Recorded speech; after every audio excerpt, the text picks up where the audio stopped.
Hey guys, so today I'm going to talk about and go into detail about the brain disorder of ADHD and how it affects the people diagnosed with it and some problems going on with the disorder and how we as humans and doctors go about treating it. First of all, just to acknowledge what is ADHD. ADHD stands for Attention Deficit Hyperactivity Disorder. And what this means is basically that whoever has it, usually it's in children or younger individuals, have a chemical imbalance in their brain that affects their ability to control their attention, concentration, and their just choice making. They're impulsive and very hyper and can't focus and all of that. And when doing something or being able to do something, they usually have trouble with it. And I'm sure you've met someone that has been diagnosed with this disorder. It is not too common, but it is becoming more common in today's world. It affects around 3 to 5% of children, more often boys than girls. But that number is starting to go up drastically, and this can be due to one of the problems that we're going to talk about later in this video, which is misdiagnosing anybody with this disorder. Or maybe it just could be due to the fact that more people are getting affected by it. Anyway, if you know someone or you have heard about this disorder, you do know that it is something that is treated by medication or also could be treated by just therapy and things like that. It is a handful to deal with, and there are a lot of other ways to help the person other than just medication. If you're a parent or maybe just a friend that sees somebody that are affected by this disorder, there are something to help before going straight to medicating them is maybe just explaining to them what they have or what they might have and how they could improve controlling it, because it is controllable. Or also just communicating to people that are involved in that person's life, where saying, like to give them help, they're a little bit different.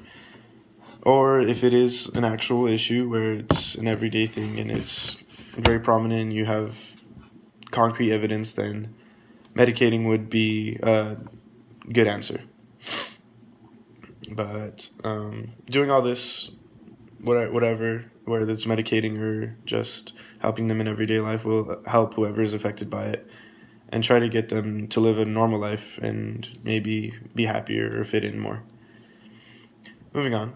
As I stated before, the people affected by this disorder more than likely take medication to control it if it's really strong, whether that be in school or at work or just every day that they have to take medication. These medications are known to be sort of numbing to whoever takes them, since its main purpose is to help them focus and control themselves. It tends to make the person zone in too much and ignore almost everything else. It basically blocks out everything else that isn't what they're focusing on. So maybe other people speaking or thinking about random thoughts like, oh, I'm hungry, or just any other thoughts that aren't about what they're doing. It blocks them out. This state of mind could really affect any person. It can make them feel isolated or unhappy or cloudy. It could affect them in any way, and it could really affect someone that's growing up or learning a lot of stuff, especially younger children, which is who it affects mainly. So if you ever are around a medicated person, make sure you know and make sure you check up and make sure that they are okay with their medication and that they're doing fine. I also wanted to talk about the types of medication and what they are and what else that they use for medicating these children or just people.